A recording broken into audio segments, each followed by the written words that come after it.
Bom, pessoal, nós vamos ver agora os gráficos do movimento uniformemente variado. O que nós vemos aqui? Espaço por tempo.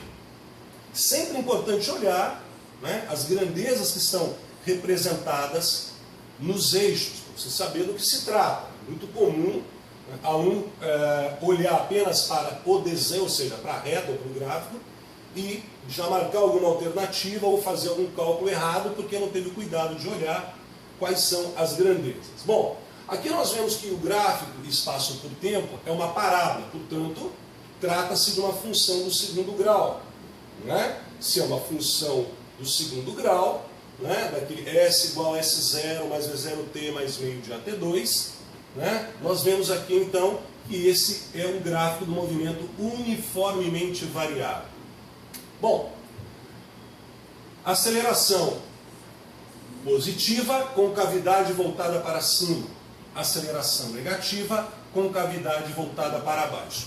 Uma observação: uma aceleração positiva não quer dizer que esse movimento seja um movimento acelerado, e uma aceleração negativa não quer dizer que esse movimento seja um movimento retardado. Nós sabemos, e vale recordar, que um movimento será acelerado quando aceleração e velocidade tiverem sinais iguais. Portanto, se eu tenho uma aceleração positiva e uma velocidade positiva, eu tenho um movimento acelerado. Se eu tenho uma aceleração positiva e uma velocidade negativa, eu tenho um movimento retardado. Bom, nós percebemos que até o vértice dessa parábola, até o vértice, os espaços estão diminuindo.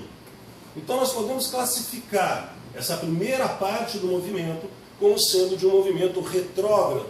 Ele está se movendo no sentido oposto ao da trajetória.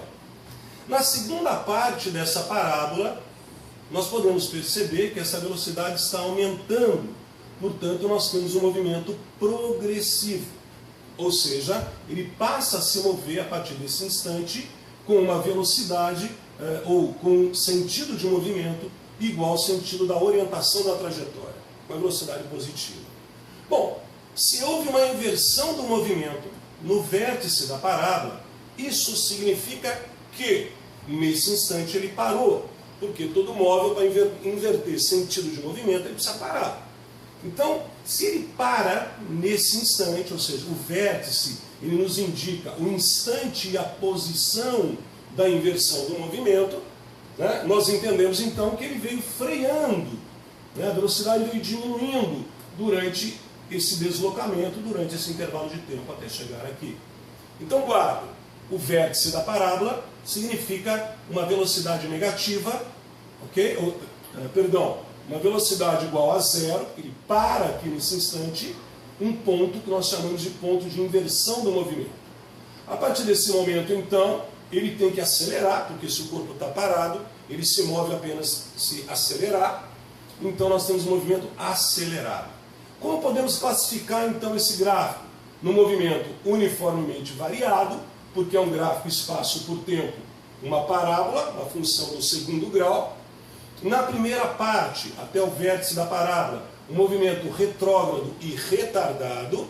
A partir desse instante, um movimento progressivo e acelerado.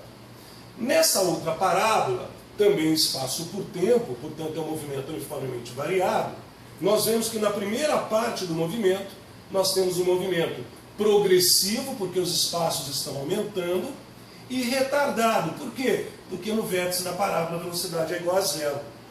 Então, então nós temos aqui uma velocidade igual a zero, o ponto da inversão do movimento, e a partir desse instante, então, passamos a ter um movimento retrógrado, porque os espaços começam agora a ser decrescentes, porém acelerado, porque ele parte da velocidade igual a zero.